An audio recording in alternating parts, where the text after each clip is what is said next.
Everyone, आप सभी का अपने यूट्यूब चैनल सीटेट वाला में फिर से एक बार स्वागत है। दोस्तों, आज के इस वीडियो में हम बहुत ही ज़्यादा इंपॉर्टेंट टॉपिक को स्टडी करने वाले हैं दोस्तों। ठीक है। जैसे कि आप लोगों को मालूम है दोस्तों कि आप लोगों का सीटेट का एग्ज़ाम दिसंबर को होने वाली है।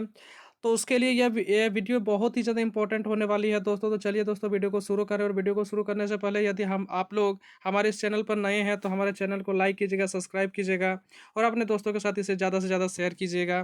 ठीक है। जैसे कि मैं जैसे ही वीडियो अपलोड करूँगा दोस्तों, तो उसका नोटिफिकेशन आप तक पहुँच सके, तो वीडियो को मतलब हमारे चैनल को जल्दी से जल्दी सब्सक्राइब कर लीजिए। ठीक है। तो चलिए दोस्तों, वीडियो को शुरू कर रहे हैं। अब यहाँ पे देखिए, जैसे कि आप लोगों को मालूम है दोस्तों कि सीटेट में यहाँ से मतलब हिस्ट्री का क्वेश्चन भी आता है, मतलब सोशल साइंस से भी क्वेश्चन आता है। ठीक है।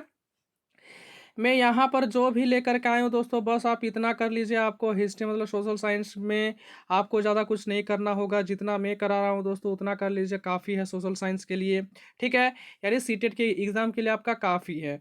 तो देखिए दोस्तों, क्या है ना, हमारे अतीत भाग 1 है। ये मतलब फर्स्ट पार्ट है और सेकंड पार्ट भी मैं इसका लेकर के आऊँगा दोस्तों। बस मैं जैसे-जैसे वीडियो अपलोड कर रहा हूँ दोस्तों, उसी रास्ते से आप लोग चलिए। ठीक है। मैं गारंटी के साथ बोलता हूँ कि आपको सीटेट में ज़रूर ही आपको क्या मिलेगी ना, सफलता मिलेगी। देखिए दोस्तों, हमारे अतीत भाग 1 है, अध्याय 1 है। इस अध्याय का नाम क्या है दोस्तों? क्या, कब, कहाँ और कैसे। ठीक है।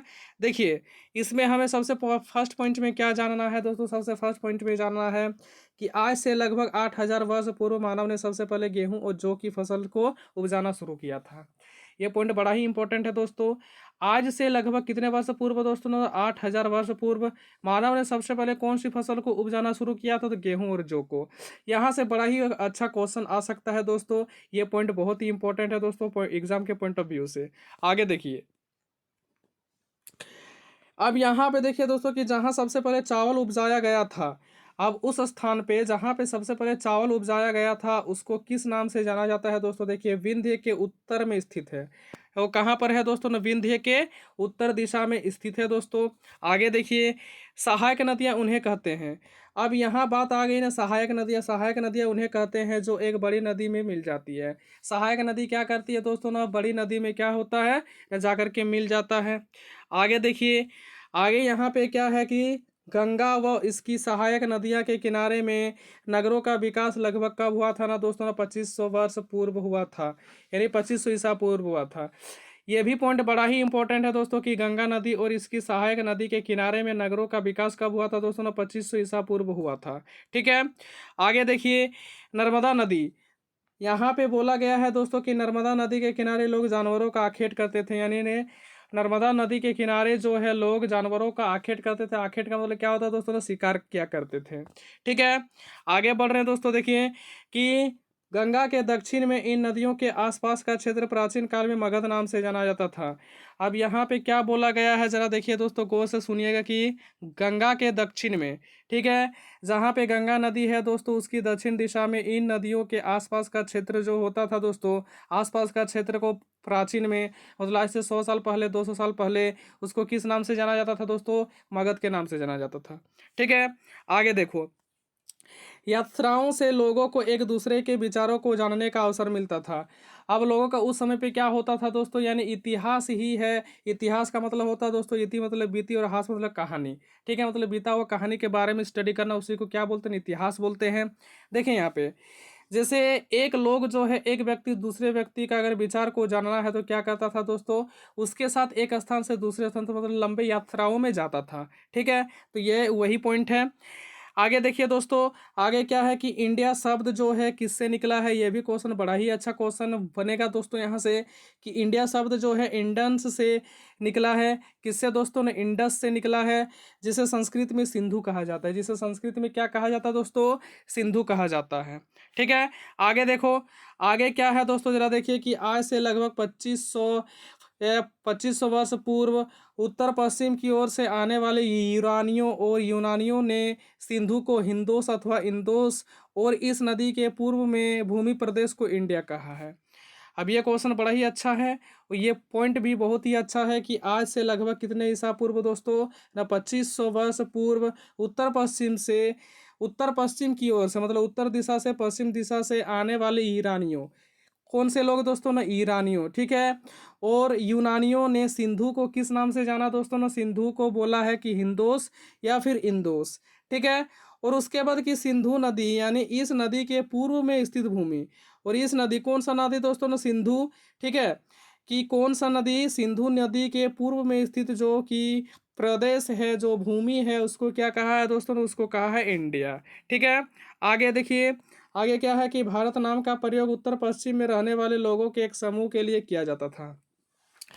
भारत का प्रयोग उत्तर पश्चिम में रहने वाले लोगों के एक समूह के लिए किया जाता था दोस्तों, ठीक है। आगे देखिए, इस समूह का उल्लेख जो है दोस्तों की संस्कृत की आरंभिक लगभग 3500 वर्ष पुरानी कृति ऋग्वेद में मिलता है।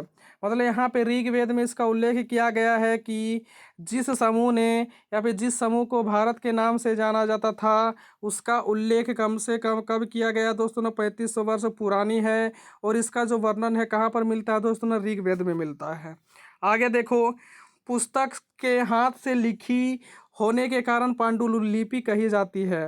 मतलब पुस्तक जो होता था दोस्तों, उस समय पे हाथ पे लिखते थे, स्याही और कलम की सहायता से लिखते थे। कलम भी नहीं था दोस्तों ना, मोर के पंख से लिखा जाता था, ठीक है। जितने भी पुस्तक हुआ करती थी दोस्तों, हाथ से लिखा जाता था। किससे लिखा था, मोर के पंख और स्याही से लिखा जाता था। हाथ से लिखे होने के कारण इसका नाम क्या होता था दोस्तों, इसका नाम होता था पांडुलिपि। आगे देखिए दोस्तों, अब पांडुलिपि जो है दोस्तों, यानी पांडुलिपि हिमालय क्षेत्र में उगने वाले वुर्ज नामक पेड़ की छाल से विशेष विशेष तरीके से तैयार भोजपत्र पर लिखी मिलती थी। अब यहाँ पे ये जो पॉइंट है दोस्तों, ये पॉइंट बड़ा ही अच्छा पॉइंट है, और इस पॉइंट से क्वेश्चन भी आ सकता है दोस्तों, बड़ा ही अच्छा क्वेश्चन आ सकता है कि पांडुलिपि, यानी पांडुलिपि जो होता था, यानी पांडुलिपि किसको बोलते हैं दोस्तों, कि हाथ से लिखा हुआ पुस्तक। हाथ से लिखा हुआ पुस्तक, उस समय पे ज़्यादा टेक्नोलॉजी हमारे पास नहीं थी दोस्तों, हमारे भारत में बोल लीजिए, ठीक है। हम उस समय पे हमारे भारत में टेक्नोलॉजी, ठीक है, नहीं थी। इसीलिए यहाँ पे क्या ना, पांडुलिपि उस समय पे क्या होता था, कॉपी जो होती थी दोस्तों, प्रिंटेड नहीं होती थी, ठीक है। यानी कॉपियाँ जितनी भी मिलती थी, प्रिंटेड नहीं होती थी, उसको हाथ से बनाया जाता था भोजपत्र का तरह, ठीक है। यानी भोजपत्र का अर्थात होता है जो दोस्तों की, जैसा आप लोग देखें, रामायण देखे होंगे, श्री कृष्ण लीला देखे होंगे। जैसे कि मान के चलते हैं कि गुप्तचर जो होते थे, वो आप खबर लेकर के जाते थे एक स्टेट से दूसरा स्टेट, ठीक है। वही खबर जो लिख करके लेके जाते थे दोस्तों, उसी का नाम है भोजपत्र, ठीक।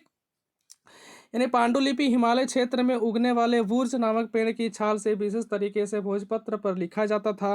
अब पांडुलिपि जो यहाँ पे भोजपत्र जो बनता था दोस्तों, किस पेड़ के छाल से बनता था, तो वुर्ज नामक पेड़ की छाल से बनता था, ठीक है। आगे देखिए, आगे क्या है दोस्तों कि अतीत शब्द का प्रयोग बहुवचन रूप में किया जाता है। अब ये अतीत शब्द जो है दोस्तों, यहाँ से भी क्वेश्चन आ सकता है। अतीत शब्द जो है दोस्तों, ये क्या एक वचन का है या फिर बहुवचन वाला है, तो अतीत शब्द जो है दोस्तों, ये क्या है, ये बहुवचन है, ठीक है। आगे देखो, आगे क्या है दोस्तों कि नर्मदा घाटी में आखेट एवं संग्रहण का प्रयोग होता था, मगर प्रथम बड़ा राज्य बना, ठीक है। लेकिन नर्मदा घाटी में क्या होता था दोस्तों ना, आखेट एवं संग्रहण का प्रयोग होता था। उसके बाद यहाँ पे मगध होना चाहिए दोस्तों, यहाँ पे गलती से यहाँ पे मगध लिखा गया है दोस्तों, उसके लिए सॉरी, यहाँ पे मगध होना चाहिए। मगध जो है सबसे बड़ा राज्य बना, ठीक है।